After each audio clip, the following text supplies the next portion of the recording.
Hello student, this is Abhishek here और स्वागत आपका हमारे चैनल स्टडी क्लास पे। तो जैसा कि आप सबने थंबनेल में देख लिया होगा कि हम बात करने वाले हैं एमपी डीएलएड द्वितीय वर्ष का विषय योग शिक्षा की इकाई 1, जिसका नाम है योगाभ्यास के सिद्धांत। जी हाँ, हमारी ये इकाई योग शिक्षा विषय की पहली इकाई होगी। इसके पहले हम कई विषयों के ऑलरेडी वीडियो लेक्चर बना चुके हैं, वो पूरी क्लास हमने कर ली है। अगर आपने नहीं देखी है तो प्लेलिस्ट जाकर एक बार चेक कर लीजिएगा, प्लेलिस्ट में आपको अन्य विषयों की वीडियोस भी मिल जाएंगी। आज से हम स्टार्ट करने जा रहे हैं हमारा योग शिक्षा का विषय, जिसका नाम है इसकी पहली इकाई योगाभ्यास के सिद्धांत। अब योग शिक्षा है तो ये मत समझ लेना इसमें योगा करना होगा, है ना। योग क्या होता है, योग की उत्पत्ति कहां से हुई, योग करते वक्त नियम कौन से फॉलो करने होते हैं, कौन सी सावधानी बरतनी होती है, योग के फायदे क्या होते हैं, योग व्यायाम में अंतर क्या होता है, योग के प्रकार, कई कुछ प्रकार के आसन, योग की उत्पत्ति वगैरह वगैरह, इन सब टॉपिक्स पे चर्चा की जाती है और कुछ आसनों के बारे में पता भी होना चाहिए। तो आगे की इकाइयों में उस पर भी चर्चा करेंगे, ठीक। तो अभी हम बात करने वाले हैं योग अभ्यास का सिद्धांत, यानी जो बेसिक प्रिंसिपल्स हैं योगा करने के, जो प्रैक्टिस होते हैं योग का अभ्यास करने के, जो बेसिक प्रिंसिपल्स, जो सिद्धांत हैं कि ऐसे ऐसे ही करना चाहिए, ये सिद्धांत पे फॉलो करना चाहिए, तो उसी पे पूरी ये इकाई आधारित रहेगी, ठीक है। तो इस वीडियो लेक्चर में हम क्या क्या इंक्लूड करेंगे, तो इस वीडियो लेक्चर में सबसे पहले तो मैं आपको बताऊंगा क्या, मैं आपको बताऊंगा इसका अंक विभाजन यानी ब्लूप्रिंट, यानी इस इकाई 1 का अंक कितना आवंटित है, कितने मार्क्स के कौन कौन से प्रश्न आते हैं, ये बात करेंगे। फिर डीएलएड के पूर्व की परीक्षाओं में, यानी पहले की परीक्षाओं में जो क्वेश्चन इंपॉर्टेंट पूछे गए थे इस इकाई से, उन क्वेश्चंस के भी समझेंगे, उनके पॉइंट वाइज जो उत्तर लिखने कैसे वो भी हम देखेंगे, ठीक है। यानी पीवाईक्यूज को हम इसमें शामिल करेंगे, डिटेल में समझाऊंगा। साथ ही साथ आने वाले डेट की परीक्षा के लिए कौन से प्रश्न महत्वपूर्ण हो सकते हैं, कौन से टॉपिक से क्वेश्चन पूछ सकता है, वो भी यहाँ पर मैं बनाऊंगा। तो चलिए, योगा अभ्यास के सिद्धांत योग शिक्षा इकाई 1 सीधा आगे बढ़ते हैं और बात करते हैं इसके अंक विभाजन यानी कि ब्लूप्रिंट की। तो योगा अभ्यास के सिद्धांत, अगर इसके अंक विभाजन की बात करें तो कुल अंक आवंटित है इसके ऊपर 7। कितने मार्क्स अलॉटेड है टोटल? 7। जी हाँ, इस योगा अभ्यास के सिद्धांत इकाई पर मार्क्स अलॉटेड है टोटल 7। अब यहाँ पे प्रश्न कौन से आते हैं, तो वस्तुनिष्ठ 2 प्रश्न आते हैं, यानी ऑब्जेक्टिव क्वेश्चंस, जो एक एक नंबर के ऑब्जेक्टिव क्वेश्चंस आते हैं। कितने आते हैं टोटल? 2 क्वेश्चन आते हैं। फिर 2 अंकों के कितने प्रश्न आते हैं? 1, 2 मार्क्स का 1 आता है। और 3 मार्क्स का कितना प्रश्न आता है? 1 आता है यहाँ पर। तो यहाँ पर इस प्रकार से टोटल अंक मिल जाते हैं 7। वैसे पूरा जो विषय है 25 अंकों का ही है, 3 घंटे का पेपर होता है और पूरा ये जो चारों इकाइयां मिलाकर 25 अंक का ही प्रश्न पूछा जाता है और 25 अंक का ये विषय है। पर ये मत समझिएगा 25 अंक तो आसानी से पास कर लेंगे भाई। 25 अंक लाने के लिए इसमें जो पासिंग मार्क्स है ना, वो तक लाने पड़ जाते हैं, बहुत लोग फेल होते हैं इसमें, ध्यान रखिएगा, ठीक है। तो इस योगा अभ्यास के सिद्धांत, इसकी अंक योजना, इस इकाई की बात करें इकाई 1 की, तो 7 अंक आवंटित है। 2 मार्क्स का 1 क्वेश्चन, 3 मार्क्स का 1 क्वेश्चन और 2 वस्तुनिष्ठ, ये भी आ जाएंगे। क्लियर? चलिए आगे बढ़ेंगे। ब्लूप्रिंट हो गया, अंक योजना हो गया। तो मैं बता दूं कि अगर आप डीएलएड का डिप्लोमा 90+% के साथ डिस्टिंक्शन मार्क्स के साथ कंप्लीट करना चाहते हैं, प्रथम वर्ष द्वितीय वर्ष मिला के आप डिस्टिंक्शन मार्क्स के साथ अपनी डिग्री डिप्लोमा बनाना चाहते हैं, तो आप हमारा एमपीडीएड का द्वितीय वर्ष का संपूर्ण कोर्स जरूर परचेस करें। इस कोर्स में आपको video lecture, marathon lecture, detail notes, short notes, हर विषय का, हर इकाई का आपको वस्तुनिष्ठ प्रश्न उत्तर, हर विषय का, हर इकाई का आपको इसमें महत्वपूर्ण प्रश्न उत्तर, साथ ही साथ उसमें आपको short video lectures, short notes, detail notes, hand written notes, printed, सब कुछ मिल जाता है आपको इस एक कोर्स के अंदर ही। जी हाँ, कोर्स परचेस करना बहुत आसान है। वीडियो के डिस्क्रिप्शन हमारे ऐप की लिंक होगी। जी हाँ, इस वीडियो के डिस्क्रिप्शन में आप देखोगे तो ऐप की लिंक होगी और अभी इस कोर्स पर 33% की छूट चल रही है। 33% की छूट के साथ आपको कोर्स मिल सकता है, किसी कूपन कोड की जरूरत नहीं है। डायरेक्ट वीडियो के डिस्क्रिप्शन जाके ऐप डाउनलोड कर लो, वहां से लिंक से क्लिक करके ऐप डाउनलोड कर लो और ऐप में जाके द्वितीय वर्ष का एमपीडीएड 2026 की परीक्षा का कोर्स परचेस कर लेना। चलिए, ये हो गई कोर्स की बात, आगे बढ़ते हैं, आते हैं अपने सीधे सीधे महत्वपूर्ण सवालों पर। तो शुरुआत ही करेंगे इस इकाई की चैप्टर की विषय की इंट्रोडक्शन के साथ, कि सवाल है आसन किसे कहते हैं। योगासन हमको पता है ना, योग आसन, तो आसन एक्चुअल में है क्या? अब वो तो आसन ही जिस पर हम बैठते हैं, नहीं, ठीक है। हाँ, आसन का कुछ उसी से थोड़ा बहुत संबंध होता है, लेकिन सिर्फ बैठने को आसन थोड़ी कहा जाएगा, ठीक है। तो आसन एक्चुअल में कहते कैसे, उसकी बात करते हैं। तो आसन की परिभाषा अगर देखी जाए तो आसन एक स्थिति होती है। कैसी स्थिति? आसन वह स्थिति है जिसमें आप शारीरिक और मानसिक रूप से शांत, शिथिल, स्थिर और सुखपूर्वक रह सके, यानी एकदम कंफर्टेबल पोजीशन में आके आप एकदम शांत मन रह सके, आपका विचलित ना हो, है ना, स्थिर हो सको आप। ऐसी पोजीशन में आके अगर आप बैठे हो तो उसे आसन कहा जाता है ना। ऐसी अवस्था, आसन वह स्थिति है जिसमें आप शारीरिक और मानसिक दोनों, फिजिकली भी और मेंटली भी, शारीरिक यानी शरीर और मानसिक यानी कि दिमाग, मेंटली। तो आसन वह स्थिति है जिसमें आप शारीरिक और मानसिक रूप से शांत, शिथिल, स्थिर और सुखपूर्वक रह सकते हो। फिर इसी को आगे मतलब जिन्होंने योग की खोज की, जिन्हें योग का जन्मकर्ता या गुरु माना जाता है, वो है महर्षि पतंजलि। तो महर्षि पतंजलि ने योग सूत्र दिए हैं। उस योग सूत्र में उन्होंने योगासन को संक्षिप्त रूप में दर्शाया है। तो महर्षि पतंजलि के योग सूत्र में योगासन की संक्षिप्त परिभाषा दी गई है। उनके अनुसार क्या है, अब जिन्होंने योग की खोज की है उनसे अच्छा योग और योगासन के बारे में कौन बताएगा।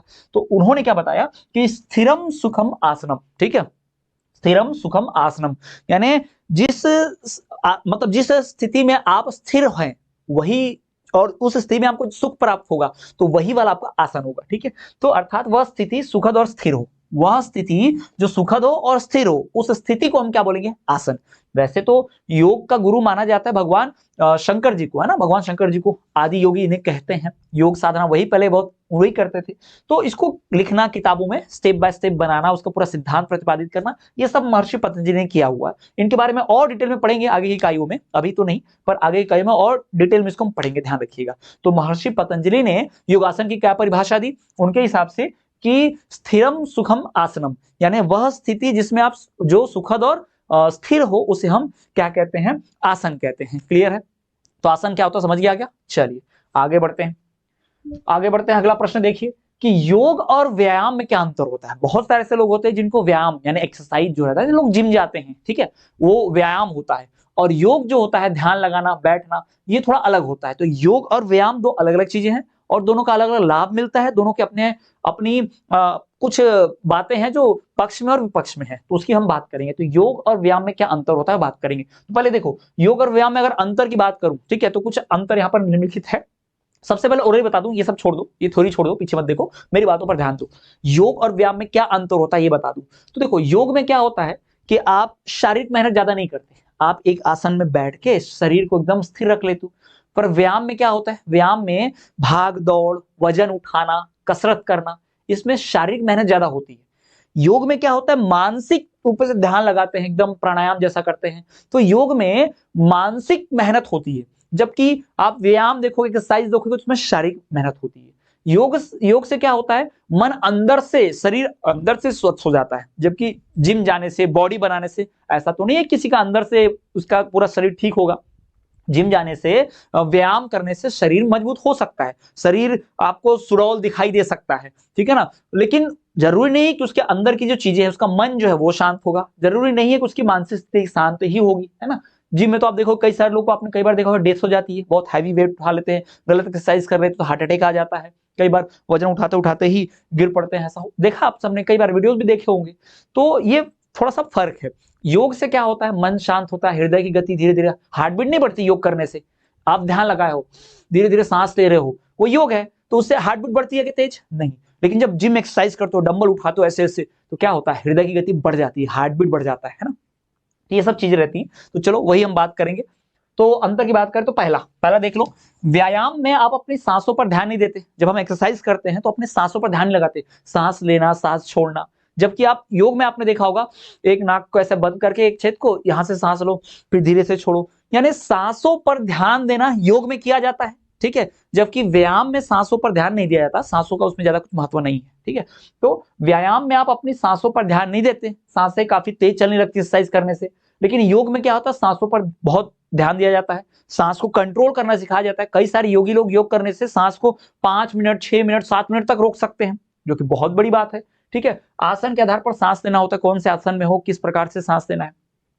दूसरा अंतर, योगासन आंतरिक अंगों पर अधिक प्रभाव डालता है, यानी योग करने से आपके इंटरनल ऑर्गन्स, यानी कि आपका पेट, आपके इंटेस्टाइन, हृदय, फेफड़े, इन सब पे असर पड़ेगा, लीवर, इन सब पे असर पड़ेगा। जबकि व्यायाम में क्या होता है, नहीं, आपके मांसपेशियों पर असर पड़ता है ज्यादातर।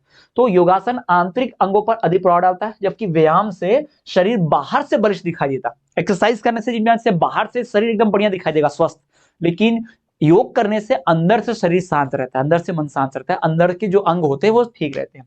तीसरा, योगासन से शरीर लचीला रहता है। योग करने से हमारा शरीर जो होता है ना, वो लचीला होता है। आप देखो जिम्नास्ट लोग को जो योग करते हैं, रामदेव बाबा को देखा होगा, यहाँ का पैर उठा के यहाँ डाल लेते हैं, ऐसा गोल पूरा घूम लेते हैं ना, पूरा शरीर चक्रासन कर लेते हैं।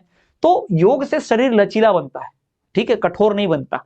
लेकिन व्यायाम से शरीर जो कठोर बनता है। जो बॉडी बिल्डर्स होते हैं ना बड़े बड़े, वो एकदम ऐसे चलते, देखा होगा आपने, ऐसे चलते हैं, उनको ऐसा पीछे पीठ तक वो टच नहीं कर सकते। क्यों? क्योंकि भाई वो व्यायाम करते हैं, व्यायाम करने से शरीर उनका कठिन हो गया है ना, कठोर हो गया एकदम। ठीक। तो जो योगासन से शरीर लचीला रहता है, जबकि व्यायाम से मांसपेशियों में कड़कपन आ जाता है, कठोरता आ जाती है। ठीक है।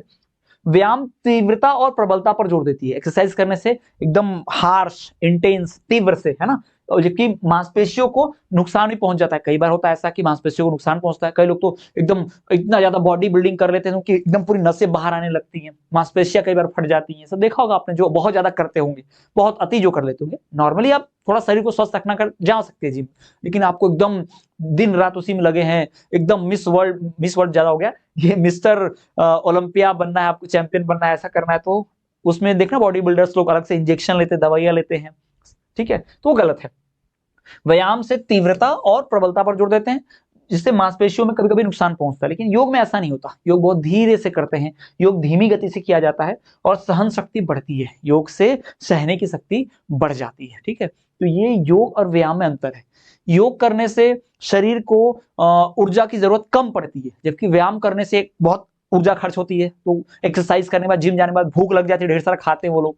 तो व्यायाम से पाचन शक्ति जो होती है वो उसमें ज्यादा आवश्यकता पड़ती है चीजों को खाने के लिए। ठीक है, ज्यादा ऊर्जा की आवश्यकता पड़ती है, जबकि योग में ज्यादा ऊर्जा की आवश्यकता नहीं पड़ती, इसमें कम ऊर्जा की खपत होती है। ध्यान रखिएगा। क्लियर।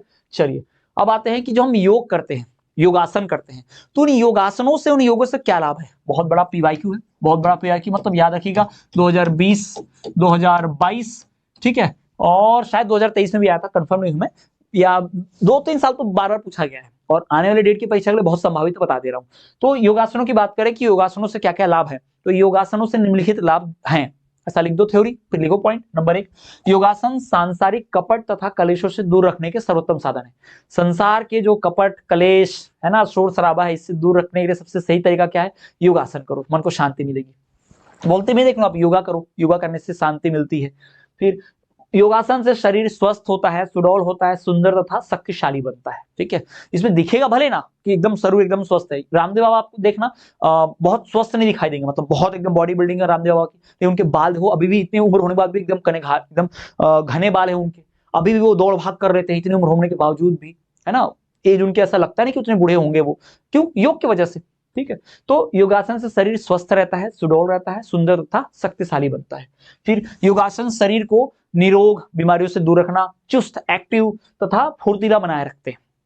ठीक है, योगासन से बुढ़ापा दूर रहता है। योगासन होने से भाई मृत्यु को आगे बढ़ाते हैं, यानी जो योग करता है उसकी मृत्यु जल्दी नहीं होती। योग करने से आयु बढ़ती है, उम्र बढ़ती है, व्यक्ति जवान दिखता है और रहता भी है एक्चुअल में, जल्दी बीमारियां नहीं आती उसे, बुढ़ापा जल्दी नहीं आता योग करने से। फिर योगासनों से शरीर को नाना प्रकार की औषधियां नहीं लेनी पड़ती। अगर योग करोगे तो कई प्रकार की बीमारियां नहीं खानी, मतलब दवाइयां नहीं खानी पड़ेंगी। जैसे कई लोग आजकल तो डिप्रेशन की दवाई लेने लग जाते हैं। भाई योग जो है वो नहीं होने देगा, मन शांत रहेगा अंदर से। ठीक है, तो योगासन करने से अलग अलग प्रकार की औषधि दवाइयां नहीं लेनी पड़ती हैं। फिर योगासन जो है सुखपूर्वक 100 वर्ष तक जीने की क्षमता का विकास करती है, यानी व्यक्ति एकदम आराम से, बिना बिस्तर पकड़े, बिना कमर झुके, है ना, एकदम बढ़िया से चलता फिरता 100 साल तक जीवित रह सकता है, स्वस्थ रह सकता है, ऐसा कहा जाता है। ये योगासनों के लाभ है, योग करने से ऐसे फायदे मिलते हैं। क्लियर, तो ये सब योगासनों से होता है, ये सब योगासनों के लाभ है, व्यक्ति स्वस्थ रहता है। ठीक, चलिए तो बढ़ते हैं अगले प्रश्न की ओर। अगला प्रश्न है आसन के प्रकार, पीवाईक्यू है। ठीक है, और इसको गेस क्वेश्चन भी मान लो मेरी तरफ से। ठीक है, हो सकता है डेट की परीक्षा में आए, बहुत बहुत इसकी चांस है, पहले तो वैसे भी आ चुका है। तो योगासनों के प्रकार बतलाइए। तो ऐसे देखा जाए आमतौर पर योगासन के कितने, 3 प्रकार होते हैं। कुल कितने प्रकार होते हैं? 3, 1, 2 और 3। ठीक है, तो आमतौर पर योगासनों के 3 प्रकार होते हैं। पहला भाई शरीर संवर्धनात्मक, यानी शरीर को बढ़ाने वाला आसन, शरीर को बढ़ाने वाला योग। ठीक, जैसे कि सर्वांगासन, धनुरासन, पश्चिमोत्तानासन, वृक्षासन, ये सब ये शरीर को बढ़ाने वाले आसन होते हैं। वहीं दूसरा होता है ध्यानात्मक, यानी ध्यान करने वाला आसन जो होता है, ध्यान करने वाला योग जो होता है। ठीक है, बैठकर ध्यान किए जाने वाले आसन, इसमें भाई पद्मासन, सिद्धासन, स्वास्तिक आसन। ठीक है, फिर शरीर को शिथिल करने वाला शिथिल कारक आसन, इसमें श्वासासन, मकरासन आदि, यानी अलग अलग काम के लिए अलग अलग योगासन होते हैं। ठीक है, और मुख्य तौर पर हमारे यहाँ आसन को बताया गया कि 3 प्रकार के होते हैं। पहला शरीर संवर्धक, शरीर को बढ़ाने वाला। दूसरा ध्यानात्मक, ध्यान करने वाला। तीसरा शिथिल कारक, यानी कि शरीर को शिथिल बनाने वाला। ठीक है, तो इस प्रकार से आसन के कुल 3 प्रकार होते हैं आमतौर पर देखा जाए तो। ऐसे और भी कई प्रकार होते हैं, पर वो हमें उतना भी नहीं देखना है, दूसरे इकाइयों में, दूसरे चैप्टर्स में हम देखेंगे। ठीक है, तो ये देखिए, ये आसनों के प्रकार यहाँ पर बताए गए हैं। पीवाईक्यू क्वेश्चन है, बहुत इंपॉर्टेंट। क्लियर, तो ये था स्टूडेंट इकाई 1। ठीक है, योगाभ्यास का सिद्धांत, योग शिक्षा विषय का पहली इकाई। अब ये 7 ही अंक की इकाई है तो बहुत ज्यादा प्रश्न यहाँ तो पूछेगा नहीं, छोटा विषय छोटा इकाई है। हाँ, याद रखिएगा कि थोड़ा सा कठिन होता है क्योंकि अटपटे शब्द याद करने होते हैं। योगा हम करते नहीं है, हमारे लिए नॉर्मल नहीं है, हमको कभी पढ़ाया भी नहीं गया, डायरेक्ट से विषय आया हुआ है, गणित तो कर भी लेते है ना, इसलिए ये विषय थोड़ा कठिन लगता है क्योंकि इसके लिए हम आमतौर पर फ्रेंडली नहीं है। ठीक है, तो इस तरह का अगला यूनिट अगला इकाई का वीडियो लेकर आएंगे जल्दी ही।